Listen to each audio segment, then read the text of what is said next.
சாலை வசதி இல்லை, என் வீட்டில் தண்ணி வரல, காவா அடிச்சுக்கிச்சு, லைட் இல்லை, இந்த மாதிரியான பிரச்சனைகளுக்காக மக்கள் போராடுறது தான் பொதுவாக நம்ம எல்லா இடத்துலையும் பார்க்குறோம். திண்டுக்கல்லில் வித்தியாசமாக ஒரு இளைஞன் எனக்கு வேலை இல்லை அப்படின்னு கேட்குறான். அதுக்கு என்னமோ பதில் சொல்லார் ஐ பெரியசாமி. உன் சொந்த பிரச்சனை, அதுக்கு நான் என்ன செய்ய முடியும்? என்ன அபத்தமான பதில். டெல்லியில் இருக்க கட்சிக்கும் தமிழ்நாட்டில் ஆளும் கட்சிக்கும் எதிரும் புதிருமா நிற்கிறாங்க.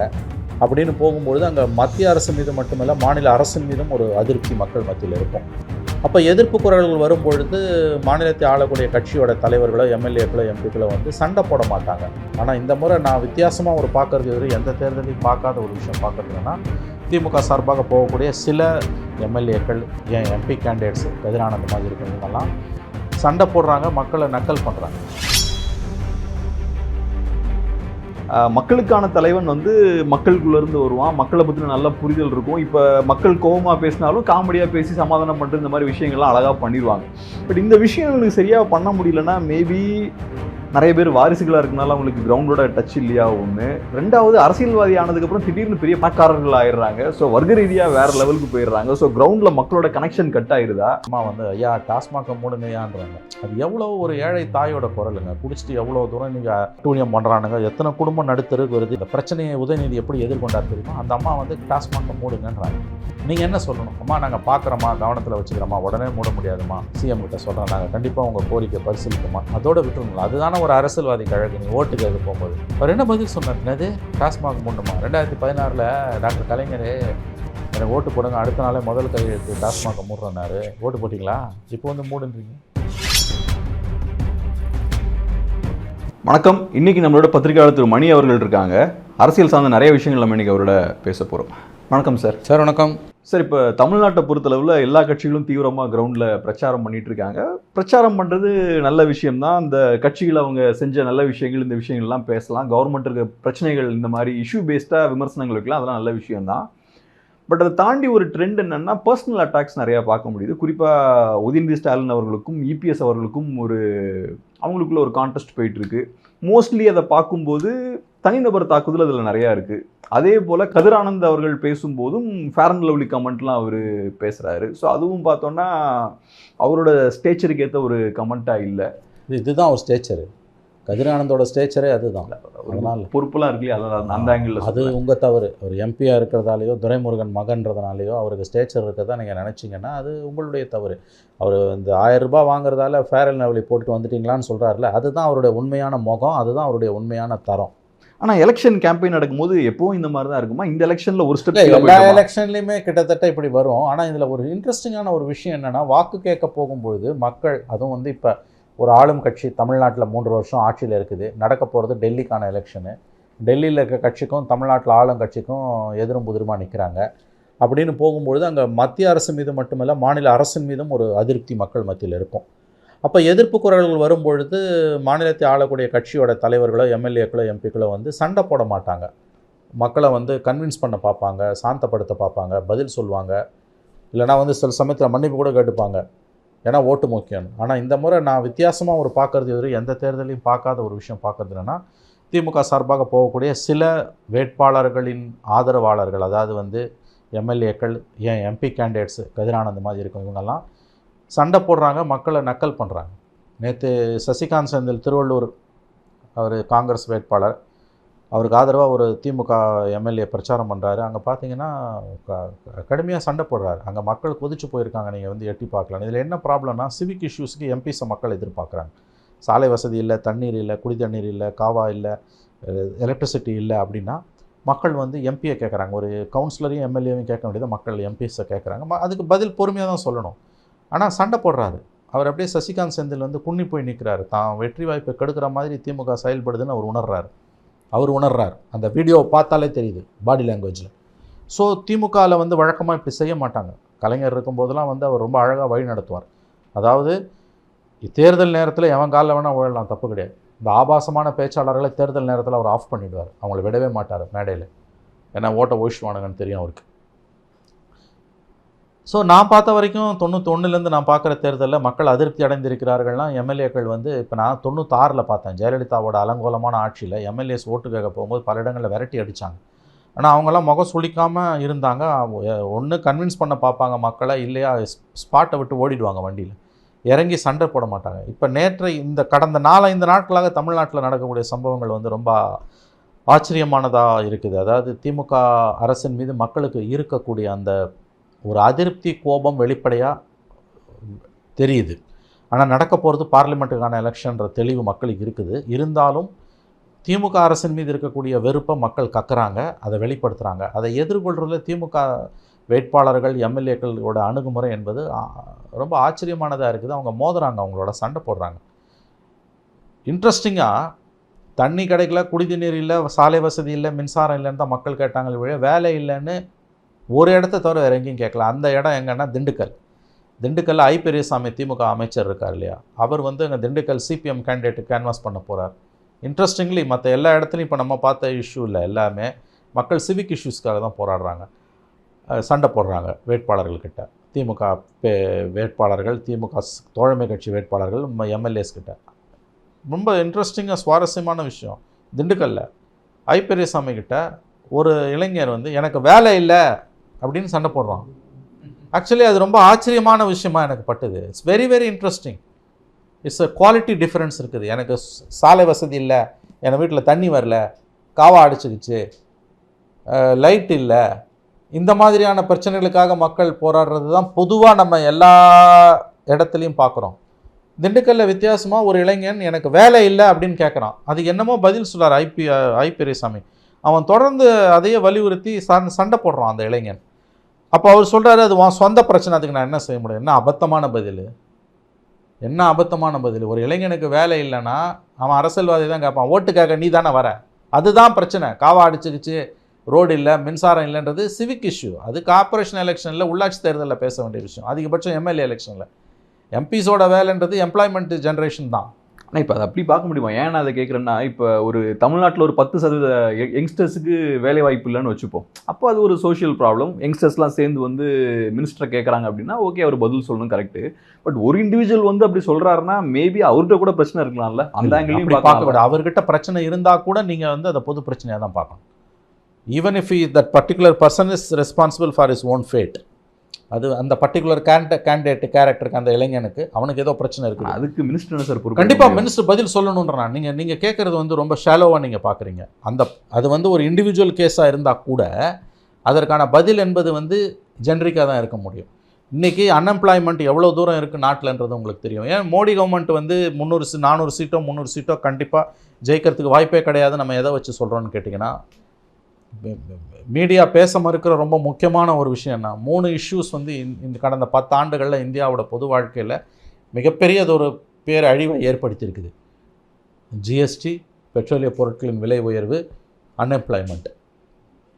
இல்லை இப்போ நீங்கள் இதை வந்து இதை இக்னோர் பண்ணிட்டு எந்த அரசியல் கட்சியும் மேலே போக முடியாது. இல்லை, என்னோட பாயிண்ட் என்னென்னா, இப்போ ஓகே நீங்கள் சொல்கிறது ஒரு சோஷியல் ப்ராப்ளம், ஒரு சோஷியல் இஷ்யூ, அதுக்கான வெளிப்பாடு ஒரு பெரிய லெவலில் ஒரு வெளிப்பாடு. லெட்ஸே ஒரு ப்ரொட்டஸ்ட், ஒரு 1000 பேர் வந்து போராடுறாங்க, இல்லைனா ஒரு டேட்டாவெல்லாம் முன் வச்சு இந்த மாதிரி தமிழ்நாட்டில் வந்து ஒரு 5-6% மக்களுக்கு வந்து வேலை வாய்ப்பு இல்லை அப்படின்னா அது வேற விஷயம். பட் ஒரு இண்டிவிஜுவல் அவரோட இண்டிவிஜுவல் பாயிண்ட் ஆஃப் வியூலேருந்து எனக்கு வேலை இல்லை அப்படின்னு பேசுகிறாருன்னா மேபி அவர் பக்கத்தில் நியாயம் கூட இருக்கலாம், மேபி அவர் திறமையான ஆளாக இருந்து கூட வேலை கிடைக்காம இருக்கலாம். பட் ஆப்போசிட்டாக இருக்கிறதுக்கும் வாய்ப்பு இருக்குல்ல. ஸோ இல்லை, தப்பாக பேசுகிறீங்க. அதாவது வந்து நீங்கள் புரிந்து கொள்ள வேண்டும், இதை வந்து இண்டிவிஜுவல் கேஸாக பார்ப்பது சரியான பார்வை அல்லன்றது என்னுடைய கருத்து. I'm sorry.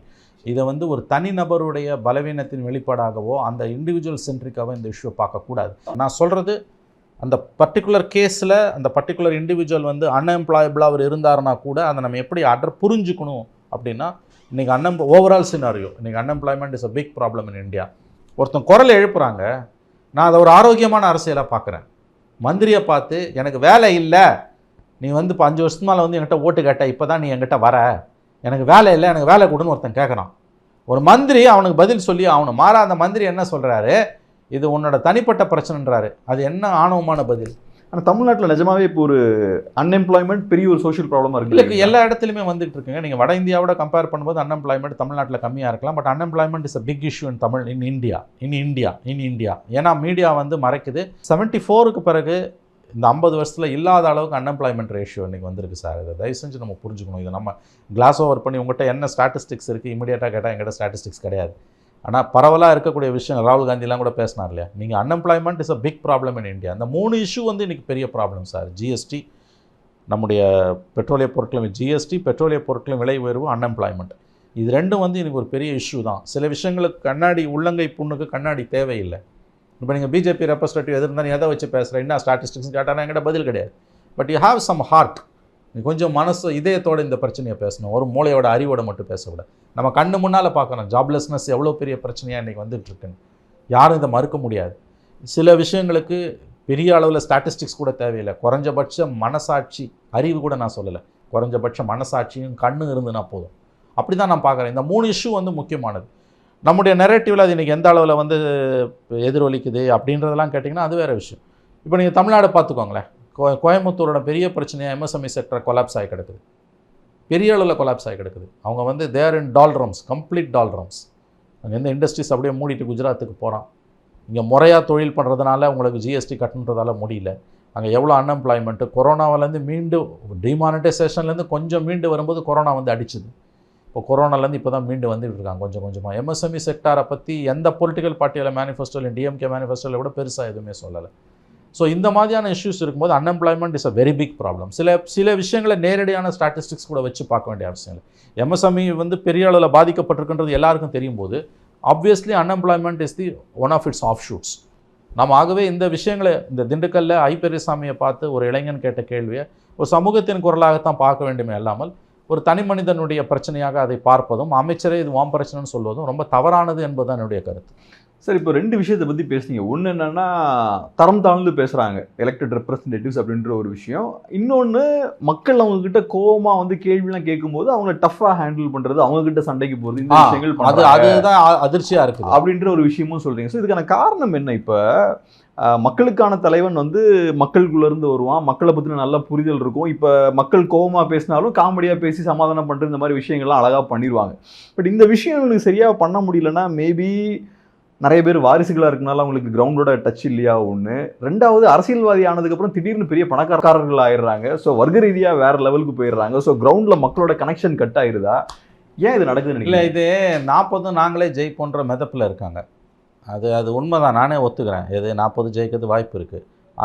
அந்த ஒரு இருமாப்பு தான் இவங்களை இப்படிலாம் பேச வைக்குது. என்னங்க, நேற்று சசிகாந்த் செந்தில் கேஸில் பார்த்தீங்கன்னா அந்த எம்எல்ஏவோட பேச்சு வந்து ரொம்ப ஷாக்கிங்காக இருக்குங்க. He fights with the people, he clashes with them. அப்போது அவர் வந்து ஹாஸ்டைலாக பிஹேவ் பண்ணுறாரு. சசிகாந்த் செந்தில் அப்படியே குன்னி போய் நிற்கிறாரு. முகத்தில் வந்து அவருக்கு தெரியுது நம்மளை கவுரானுங்க கூட இருந்துன்னு. சண்டை போடுறாருங்க அவர். You're not supposed to do it. ஜனங்க வந்து எதனா தூக்கி அடிச்சா கூட நீ வாங்கிட்டு போகணும். அதிகபட்சம் ஜீப்பை சீக்கிரம் எடுனா விட்டுற போகிறான், ஜீப்பை தூக்கிட போகிறான். அங்கே நின்று ஹி ஃபைட்ஸ். ஆனால் இந்த பேசிக் புரிதல் இல்லைன்னா, புரிதல் இல்லைன்றது அது வந்து அரகன்ஸோட கனெக்ஷன் இல்லைன்னு தான் நான் பார்க்குறேன். அரகன்ஸ். அப்போ நீங்கள் அடுத்த கேள்வி, அப்போ 40 எதை வச்சு ஜெயிக்கும்னு என்ன கேட்குறீங்க அப்படின்னீங்கன்னா ஃபைன்.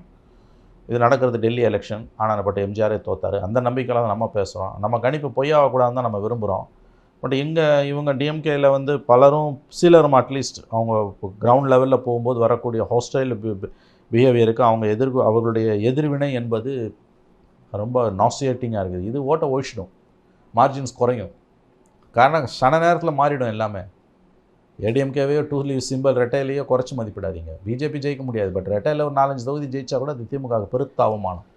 இப்போ ஒரு சீனியர் ஒரு பொலிட்டீஷியனோட பேசும்போது அவர் என்கிட்ட என்ன சொன்னார்னா, இப்போ திடீர்னு உங்களுக்கு சோஷியல் மீடியாலாம் இருக்கனால ஏதாவது நாங்கள் தப்பாக பேசுறதெல்லாம் உங்கள் கைக்கு வந்துருது, நீங்கள் பெருசாக பேசிட்டு எல்லா காலத்திலும் நாங்கள் இப்படி தான் பேசுவோம். உண்மைதான் நடந்துட்டு இருக்கு. ஆனால் இப்போ நீங்கள் தான் இப்போ ரொம்ப சீரியஸாக எடுத்துக்கிறீங்க. எக்ஸாக்ட்லி, நான் அதை ஒத்துக்கிறேன். நான் பார்த்துருக்கேன், சோஷியல் மீடியா இல்லாத காலத்திலே பார்த்துருக்கேன். 96 கிளாசிக் எக்ஸாம்பிளுங்க. ஜெயலலிதா வந்து அராஜக ஆட்சி, அலங்கோல ஆட்சி பண்ணிட்டு தேர்தலுக்கு போகும்போது பல இடங்களில் செருப்படுத்தி விட்டாங்க. ஏன் ஜெயலலிதா கிட்டே கடுமையான விமர்சனங்கள் வந்து நான் பார்த்துருக்கேன். அந்த அம்மாவுக்கு கிடைத்த ஹோஸ்டல் அட்மாஸ்பியர்லாம் நான் பார்த்துருக்கேன். அவங்க எப்படி ஹேண்டில் பண்ணாங்க? அவங்க வண்டி சருன்னு போயிடும். உடம்பாக்கத்தில் சேகர் எம்போரியத்துக்கிட்ட கீழே நல்ல ஞாபகம் இருக்குது. நான் இப்போ மாலைச்சுடர் பத்திரிகையில் ஒர்க் பண்ணிகிட்ருக்கேன். கோடம்பாக்கம் அந்த இறக்கத்தில் டி நகர்லேருந்து பிரிட்ஜில் இறங்குறாங்க, ஃப்ளைஓவரில். அப்புறம் பிரிட்ஜில் சேகர் எம்போரியத்துக்கிட்ட நாங்கள் நிற்கிறோம். அந்த அம்மா அங்கே நின்று வண்டிக்குள்ளேருந்து பேசுகிறாங்க. அப்போ அந்த அம்மா அங்கே நின்னோடனே ஒரு வயதான முதியவர், ஒரு பிராமன், ஒரு 80 வயசுக்கு மேலே இருக்கும் பெரியவர். அவர் கிட்ட போனோன்னே போலீஸ் ஏதோ அவங்க ஆள் விட்டாங்க, அப்படியே போகிறாங்க. அந்த அவர் போய் அந்த அம்மா காருக்கிட்ட நின்றுட்டு அந்த அம்மா கையெடுத்து கும்பிட்டாங்க. திட்ட ஆரம்பிச்சிட்டார். இங்கே சொல்ல முடியாது அந்த மாதிரி வார்த்தைகளை நான் பார்த்துருக்கேன். திட்ட ஆரம்பித்தார். அவங்க ஒன்றுமே பண்ணல. அந்த அம்மா கார் அப்படியே விண்டோவை ஏற்றுனாங்க. போலீஸ் வந்து அவரை ஒன்றுமே பண்ணல. அவரை போலீஸ் ஹேண்டில் பண்ண முறை அந்த மாதிரி அந்த பிரச்சாரத்தில் நிறையா நடந்திருக்கு. இந்த மாதிரி நடந்தால் எப்படி ஹேண்டில் பண்ணுவாங்களோ அந்த மாதிரி அலேக்கா அவர் அப்படியே தூக்கிட்டு வந்து அந்த சேகரம்புரியம் பக்கத்தில் சேரில் உட்கார வச்சுட்டாங்க. வண்டி கிளம்பிடுச்சு. ஒன்றுமே பண்ணல. போலீஸும் ஒன்றும் பண்ணல, கட்சிக்காரனும் ஒன்றும் பண்ணல. அவர்கிட்ட வாக்குவாதம் பண்ணல, அவரை எதுவுமே சீண்டலை, ஒன்றுமே பண்ணல. அவரை அப்படியே தூக்கிட்டு வந்து உட்கார வச்சாங்க. கான்வாய் போயிடுச்சு. ஒரு கிட்ட போனோன்னு அந்த அம்மா விண்டோவை இறக்குனாங்க. திட்ட ஆரம்பித்தார். அப்படியே விண்டோவை ஏற்றுனாங்க. அப்படியே அவர் அலேக்கா தூக்குனாங்க. அவர் கத்தினார், அடித்தார், போலீஸ்காரங்களை போட்டு அடித்தார். அவங்க திரும்பலாம் அடிக்கல அவங்கள. அதாவது அவங்க அவரை ஹேண்டில் பண்ண முறை கிட்டத்தட்ட 28 வருஷம் ஆகுது கேப்ரியல். எனக்கு இன்னமும் நினைவு இருக்குது அந்த நிகழ்ச்சி. அவரை ஹேண்டில் பண்ண முறை எப்படி இருந்ததுன்னா, அந்த மாதிரி அந்த அம்மாவோட கேம்பெயின். அந்த அம்மா அப்போ 16வது நாளோ 17வது நாளோ கேம்பெயின் வராங்க சென்னையில். லாஸ்ட் ரன்னு 2-3 நாள் முன்னாள். அதை ஹேண்டில் பண்ண முறை எப்படி இருந்ததுன்னா, அந்த மாதிரி நிறையா சம்பவங்கள் நடந்திருந்துன்னா எப்படி இருக்கும், அந்த மாதிரி இருந்தது. அப்படியே கொண்டு வந்து உட்கார வச்சாங்க. வண்டி போயிடுச்சு. ஒன்றுமே பண்ணலாம். ஆனால் இங்கே திஸ் பீப்புள் இவங்க சண்டை போடுறாங்க, வாக்குவாதத்தில் ஈடுபடுறாங்க. இப்போ பாருங்கள், உதயநிதி பேசினார்ல, ஒரு வீடியோ பார்த்துருப்பீங்க நீங்கள். ஒரு அம்மா வந்து ஐயா டாஸ்மாக மூடுங்கய்யான்றாங்க. அது எவ்வளோ ஒரு ஏழை தாயோட குரலுங்க. குடிச்சிட்டு எவ்வளோ தூரம் நீங்கள் அட்டூழியம் பண்ணுறானுங்க. எத்தனை குடும்பம் நடுத்தருக்கு வருது, எத்தனை இளம் விதவைகள்னு காது வரைக்கும் வாய் கிழிகிற அளவுக்கு கனிமொழி பேசுனாங்கல்ல. இன்றைக்கி என்ன பண்ணுறாங்க அவங்க? அந்த பிரச்சனையை உதயநிதி எப்படி எதிர்கொண்டார் தெரியுமா? அந்த அம்மா வந்து டாஸ்மாக மூடுங்கன்றாங்க. நீங்கள் என்ன சொல்லணும்? அம்மா நாங்கள் பார்க்குறோம்மா, கவனத்தில் வச்சுக்கிறோம்மா, உடனே மூட முடியாதுமா, ஆனால் நிச்சயமாக இதை தலைவர்கிட்ட சொல்கிறேன், சிஎம் கிட்ட சொல்கிறேன், நாங்கள் கண்டிப்பாக உங்கள் கோரிக்கை பரிசீலிப்போமா, அதோட விட்டுருங்களா. அதுதானே ஒரு அரசியல்வாதி கழகு. நீ ஓட்டு கேட்க போகும்போது அவர் என்ன பதில் சொன்னார் தெரியுமா? பார்த்துருப்பீங்க நீங்கள். என்னது டாஸ்மாக் மூடணுமா? 2016 டாக்டர் கலைஞரே எனக்கு ஓட்டு போடுங்க, அடுத்த நாளே முதல் கையெழுத்து டாஸ்மாகை மூடுறேன்னாரு. ஓட்டு போட்டிங்களா? இப்போ வந்து மூடுன்றீங்க. This is is reply. அப்போ இது எதுலேருந்து வருது? 440 நாங்கள் ஜெயிச்சிருவோன்ற அந்த இருமாப்புலேருந்து வருது. அப்படிலாம் நினைக்காதீங்க. எந்த நேரத்துலையும் தேர்தல் முடிவுகள் மாறலாம். இதெல்லாம் நம்ம வந்து உறுதியாக சொல்ல முடியாது. ஏன்னா கீழே ஒரு அதிருப்தி, அதுவும் அரசுக்கு எதிராக, மாநில அரசுக்கு எதிராக ஒரு அதிருப்தி இருக்கும்பொழுது ரொம்ப எச்சரிக்கையுடன் இருக்க வேண்டிய தருணம் இது. சார், கடைசியாக ஒரே ஒரு விஷயமும் இருக்குது. இப்போ நீங்கள் சொன்னீங்க இல்லையா, கிரவுண்டில் சில நேரங்களில் அரசியல்வாதிகள் மக்கள்கிட்ட கோவப்பட்டு பேசுகிறாங்கன்னு சொன்னீங்க இல்லையா. இந்த விஷயத்துக்கு வந்து என்கிட்ட பர்சனலாக ஒரு எம்எல்ஏ ஒருத்தர் பேசும்போது, சிட்டிங் எம்எல்ஏ ஒருத்தர் பேசும்போது அவர் சொன்ன விஷயம் என்னென்னா, இப்போ புதுசாக கிரவுண்டில் ஒரு ட்ரெண்ட் போயிட்டுருக்கு. இப்போ எம்எல்ஏஸ், எம்பிஸ் இவங்கெல்லாம் மக்களை விசிட் பண்ண போகும்போது எதிர்கட்சிக்காரங்க என்ன பண்ணுறதுனா, யாரையாவது செட் பண்ணி வச்சிடுறாங்க. செட் பண்ணி வச்சு எங்களுக்கு எதிராக அதாவது பேசுறது, சண்டைக்கு வருது, இந்த மாதிரி விஷயங்கள்லாம் பண்ணுறாங்க அப்படின்றது என்கிட்ட சொன்னார்.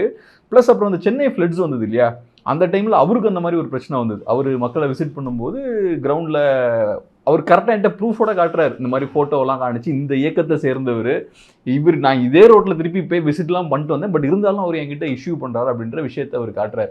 அந்த குறிப்பிட்ட பிரச்சனை பண்ண நபர் பார்த்தோன்னா அவருக்கும் மோசமான ட்ராக் ரெக்கார்டு இருக்குது. இப்படி ஒரு ட்ரெண்ட் இருக்குது அப்படின்றதும் சொல்கிறாங்க. அது 1 or 2 கேசஸ் இருக்கலாம். ஆனால் வந்து பப்ளிக்கோட ஆங்கரை குறைச்சி மதிப்பு இல்லை. எதுக்காக நான் இதை சொல்கிறேன்னா, இன்றைக்கி வந்து இந்த மாதிரி ஒரு சின்ன ஒரு சலசலப்பு கிரவுண்டில் ஏற்பட்டுச்சுன்னா அது சோஷியல் மீடியாவில் ட்ரெண்ட் ஆயிரும். ஸோ சோஷியல் மீடியாவில் ட்ரெண்ட் ஆக்குறதுக்காகவே இந்த மாதிரி விஷயங்கள் இது எல்லா காலத்துலையும் நடக்கிறது தான். இப்போ சோஷியல் மீடியா இருக்கிறதுனால வெளி உலக தெரியுதுன்றது நீங்கள் சொல்கிறது உண்மை. நம்பர் 1. நம்பர் 2, எதிர்கட்சிக்காரன் உசுப்பி விட்டு பண்ணுறான்றது எஸ், அதுவும் நடக்குது. அது எல்லா காலத்துலையும் நடக்குது. நம்பர் 3, ஆக்சுவல் ஆங்கர் கிரவுண்டில் இருக்கிறத வெறும் எதிர்கட்சிக்காரன் மட்டுமே தூண்டி விட்டு பண்ணிட முடியாது. கிரவுண்ட் ரியாலிட்டியை ரிஃப்ளெக்ட் பண்ணாமல் பண்ணவே முடியாது. நம்பர் 4, அப்படியே அவன் பண்ணுறான்னாலும் உன் பதில் எப்படி இருக்கணும்னா பொலைட்டாக இருக்கணும். நீ வந்து you cannot go overboard. ஏன்னா உன் இமேஜை கெடுக்குது. அப்போ you are walking into that trap. அவன் ஜெயிக்கிறான். அவன் எதுக்கு உன்னை உசுப்புறான்? நீ வாயை விடணும், எதையாவது பேசணும், அது மூலமாக உன் இமேஜ் கடணும். நான் சொல்கிறேன், இவன் அப்படியே பேசட்டும். அன்லஸ் உன்னை ஃபிசிக்கலாக அட்டாக் பண்ணாத வரைக்கும், என்ன திட்டினாலும் நீ சாந்தமாக பதில் சொல்லிவிட்டு மீறி தொடர்ந்து பேசினான்னா நன்றி வணக்கம்னு வண்டி போயிடுச்சுன்னா நீ தப்பிச்சுக்கலாம். அவனோட நீ வந்து 1-to-1 ஸ்லாங் மேட்ச், அவனோட வந்து லாவணி கச்சேரியில் இறங்கும்போது அதை தான் அவன் விரும்புகிறான். நீ அந்த சதி வேலையில் நீ விழற போய் சைலண்டாக போனால் பயந்து ஓடுறாருன்றாங்க. அது வேற. பயந்து ஓடுறன்ற குற்றச்சாட்டு வர ஓகே. ஆனால் இதை விட கம்மி நீ சண்டை போட்டினா அது வேற. இங்கே சண்டை நடக்குதுங்க. இன்னொன்றுங்க, உசுப்பி விட்டு சண்டை போடுறவனுக்கும் உண்மையாலே மக்கள் பிரச்சனையில் கொதி நிலையில் போய் சண்டை போடுறதுக்கும் வித்தியாசம் இருக்குங்க. அந்த விஷுவலை நம்மளால் பார்த்தாலே கண்டுபிடிக்க முடியும். அவன் அடிக்கடிக்க வந்து திமிரிடுங்க வந்து சண்டை போடுறாங்க. கூலிப்படையாக இருந்தாலும் ஓடிடுவான் உடனே. ஸோ அதனால் இதை வந்து எதிர்கட்சிகளோட சதின்னு மட்டுமே பேசுகிறது என்னால் ஒத்துக்க முடியாது. அதாவது நான் இதை இப்படி எடுத்துக்கிறேன்னா, இப்போ சென்னை பெருமழை வெள்ளத்தில் போய் நீங்கள் போடும்போது அன்னைக்கு உசுப்பி விட்டு பண்ணுறான்னா ஓகே, அப்பயே அதுக்கு வாய்ப்பு குறைவு, பாதிக்கப்பட்டவன் தான். வேணா 1-2 கேஸ் அப்படி இருந்திருக்கலாம். எலெக்ஷன் கேம்பெயின்லலாம் பெரிய அளவில் அப்படி பண்ணிட முடியாது. அவன் தொகுதியில் இருப்பான். இன்றைக்கி இந்த இடத்துல இந்த எம்எல்ஏ வராரு, இவரை போய் நம்ம இம்சை கொடுக்கணும்லாம் வரமாட்டான். அது ஸ்பான்டேனியஸாக வருது. ஆகவே இந்த மக்களோட எதிர்ப்பை வந்து அப்படி நாம் கொச்சைப்படுத்த வேண்டாம்னு நான் பார்க்குறேன். எனக்கு வேலை கொடு, வேலை இல்லாமல் நான் கஷ்டப்படுறேன், நீ 5 வருஷமால வந்து இப்போ தான் வந்த, இப்போ தான் நீ வர அப்படின்றான் அவன். இவர் என்னமோ முதல்ல சாந்தமாக தான் பதில் சொல்லார் பெரியசாமி. அதுக்கப்புறம் அவன் தொடர்ந்து பேசணுன்னா அது அவன் தனிப்பட்ட பிரச்சனை, என்னால் ஒன்றும் பதில் சொல்ல முடியாதுறாரு. நான் அதை ரொம்ப ஒரு சீரியஸ் இஷ்யூவாக பார்க்குறேன். நான் இந்த ஹோல் இஷ்யூலேயே எனக்கு வேலை இல்லைன்னு ஒருத்தன் கேட்டு சண்டை போட்டது மந்திரி கிட்ட, that's a first issue, first incident. So situation வந்து கீழே வந்து இப்போ மாநில அரசுக்கு எதிரான ஒரு அதிருப்தி கடுமையாக இருக்கிறதால திமுக வந்து இன்னும் உஷாராக இருக்கணும். அப்படி இல்லைன்னா வந்து இன்னமும் அவப்பேர் தான் அவங்களுக்கு வரும். சொல்கிற ஒரு விஷயம், முக்கியமான ஒரு பாயிண்ட் என்னென்னா, மக்கள் அரசியல்வாதிகள் சைடில் சொல்கிற விஷயம் என்னென்னா, எம்பிகிட்ட கேட்க வேண்டியது எங்ககிட்ட கேட்குறாங்க, இல்லாட்டி எம்எல்ஏட்ட கேட்க வேண்டியது எங்ககிட்ட கேட்குறாங்க அப்படிலாம் சொல்கிறாங்க. பட் அதை தாண்டி அரசியல்வாதியை ஒரு எதிரியாக பார்க்கக்கூடிய ஒரு மைண்ட் செட்டும் மக்களுக்கு அது இருக்கதான் நாங்கள் செய்யும். அவங்களோட பெர்ஃபார்மன்ஸும் சரி. இதுக்கு வந்து மக்களை குறை சொல்லாதீங்க, அரசியல்வாதிகளை குறை சொல்லுங்கள். இவ்வளவு அட்டூழியத்துக்கு பிறகும், இவ்வளவு பாவத்துக்கு பிறகும் எல்லா கட்சியும் சேர்த்து சொல்கிறாங்க. நான் திமுகவோ பிஜேபியோ மட்டுமே சொல்லலை, எல்லாரையும் சேர்த்து சொல்கிறேன். பொலிட்டிக்கல் கிளாஸ் ஆஸ் சச், அரசியல் வர்க்கம் இருக்கு இல்லையா, அவங்க மேலே மக்கள் இவனுங்க பண்ணுற அட்டூழியத்துக்கு மக்கள், இந்திய மக்கள் பொறுமை காக்கிறார்கள். இல்லாட்டி வேறு மாதிரி பதில் வரும், வேறு மாதிரி எதிர்வினை இருக்கும். நல்ல வேளையாக அது இல்லை. இன்னமும் மக்கள் தர்மத்துக்கு கட்டுப்படுறதால மக்கள் வந்து பொறுமை காக்கிறார்கள். ஏன்னா அரசியல்வாதி பண்ணுற அட்டூழியத்துக்கு ப்ரொபோர்ஷனேட்டாக மக்களோட எதிர்வினை இருக்கான்னு கேட்டிங்கன்னா இல்லை. ஆனால் பொலிட்டிக்கல் கிளாஸ் மேலே ஜென்ரலாக மக்களுக்கு இந்த கோவம் வந்து அதிகமாகிருச்சு இல்லையா? அதிகமாகிருக்கு, கண்டிப்பாக அதிகமாகிருக்கு, கண்டிப்பாக அதிகமாகிருக்கு. ஆனால் அதற்கான வடிகால் தான் இல்லை. அது நேர்மையான முறையில் நியாயமான முறையில் வந்ததுன்னா நல்லாயிருக்கும். அது இல்லைன்னு போச்சுன்னா அங்கங்கே ஸ்ப்ரே ஆச்சுன்னு வச்சுக்கோங்க, அவனுக்கு தான் லாபம். ஒரு பக்கம் தீவிரவாதமாக வெடிக்கும், ஒரு பக்கம் மதவாதமாக வெடிக்கும், சாதியவாதம் வரும். ஸோ என்ன பண்ணுறதுன்னே தெரியாமல் அனர்கிஸ்டாக போச்சுன்னா அதுதான் ஆபத்தானது. பட் பொலிட்டிக்கல் கிளாஸுக்கு இது ஒரு வேக்கப் கால். ஆனால் எவனும் திருந்துற மாதிரி இல்லை. எல்லா அரசியல்வாதிகளும் கொள்ளடிக்க தான் வரான், மக்களை சுரண்டணும் தான் வரான், 5 வருஷத்தில் எவ்வளோ சம்பாதிக்கணும்னு பார்த்துட்டு தான் வரான். அதனால் ஜனங்கள் வந்து இந்த அமைப்பின் மீது நம்பிக்கை இழந்து கொண்டிருக்கிறார்கள். அது நல்லதில்லை, அரசுக்கோ அரசியல்வாதிகளுக்கோ என் மக்களுக்கோ கூட நல்லது கிடையாது. இது எல்லாரும் புரிஞ்சுக்கணும். ப்ளஸ் இப்போ இந்த கரிஸ்மேட்டிக்கான லீடர்ஸுக்கும் பெரிய ஒரு வேக்கம் இருக்குன்னு நினைக்கிறேன். எனக்கு இப்போ தமிழ்நாட்டில் பார்க்கும்போது ஒரு காலத்தில் நிறைய கரிஸ்மேட்டிக்கான லீடர்ஸ்லாம் இருந்தாங்க. நம்ம ஹிஸ்ட்ரி திரும்பி பார்க்கும்போது நிறைய கரிஸ்மேட்டிக் லீடர்ஸ் இருந்திருக்காங்க. ஸோ ஒன்ஸ் கரிஸ்மேட்டிக்கான லீடர்ஸ் இல்லை, மக்களோட அந்த ஆரவாரத்தெல்லாம் பெற்றெடுக்கக்கூடிய அந்த திறமை லீடருக்கு இல்லைனாலே இந்த மாதிரி பிரச்சனைகள்லாம் வரும், தப்பாக டீல் பண்ணுற இந்த விஷயங்கள்லாம். ஸோ அந்த இப்போ இருக்கக்கூடிய பார்ட்டிஸ் வந்து நல்லா ஸ்ட்ராங்கான கரிஸ்மேட்டிக் லீடர்ஸ் ப்ரொடியூஸ் பண்ணக்கூடிய இந்த கெப்பாசிட்டி வளர்ந்துருச்சுன்னு நினைக்கிறேன். ஆமாம், கலைஞர் ஜெயலலிதாவுக்கு பிறகு தமிழ்நாட்டில் கரிஸ்மேட்டிக் லீடர் கிடையாது. நீங்கள் என்ன தான் யார் பேரை சொன்னாலும் கலைஞருக்கும் ஜெயலலிதாவுக்கும் பிறகு எல்லா தரப்பினரையும் ஈர்க்கக்கூடிய, எல்லா தரப்பினருக்குமான தலைவர்கள் என்று சொல்லக்கூடியவர்கள் இல்லை என்பதுதான் உண்மை. கிரவுண்ட் ரியாலிட்டி அதுதான். அதை பேசி தான் ஆகணும். சொன்னால் கோவம் வரும், but that's a truth. Leader கரிஸ்மேட்டிக்காக இருந்தாலே மக்கள் டிஸ்ரெஸ்பெக்ட் பண்ண மாட்டாங்க, மரியாதையோடு நடந்துப்பாங்க. அவன் மேலே எவ்வளோ கோவம் இருந்தாலும் அந்த டிஸ்ரெஸ்பெக்ட் போகாது. நீங்கள் டிஸ்ரெஸ்பெக்ட் வருதுன்னா நீங்கள் இழந்துட்டீங்க, நீங்கள் உங்கள் மரியாதை இழந்துட்டீங்க. ரொம்ப நாளைக்கு இந்த சரிஷ்மாவை வச்சுலாம் நீங்கள் அதுவும் பண்ண முடியாது. பர்ஃபார்மன்ஸில் காட்டணும். ஜனங்க எதிர்பார்க்குறாங்க. Now they want results. ரொம்ப நன்றி சார். உங்கள் பிஸியான டைமில் அருமையான ஒரு பேட்டி கொடுத்து ரொம்ப நன்றி. நன்றி கேப்டன்.